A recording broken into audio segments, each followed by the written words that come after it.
Telecom చట్టం 2023 telecom చట్టం 2023 ఆమోదం పొందింది.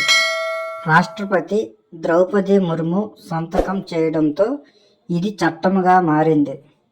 ఇక నుంచి మొబైల్ సిమ్ కార్డు తీసుకోవడానికి ఆధార్ కార్డు, బయోమెట్రిక్ తప్పనిసరి కానుంది.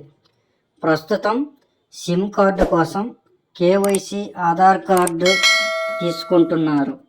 కొన్ని కంపెనీలు మాత్రమే బయోమెట్రిక్ తీసుకుంటున్నాయి.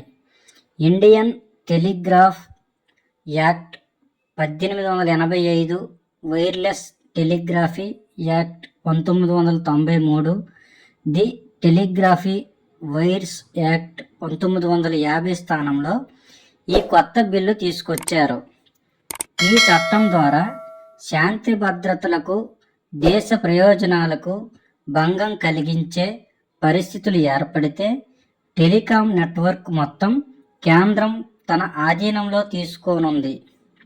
ఎవరైనా అనధికారిక టెలికాం నెట్వర్క్ను, పరికరాలను, రేడియోలను వినియోగిస్తున్నారని తెలిస్తే తనిఖీ చేయడంతో పాటు స్వాధీనం చేసుకోవచ్చు.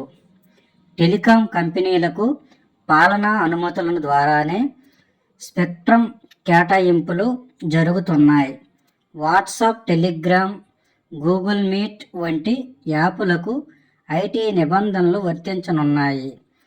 ఫోన్ ట్యాపింగ్కు పాల్పడితే 2 కోట్ల వరకు జరిమానా లేదా 3 ఏళ్ల జైలు శిక్ష విధించనున్నారు.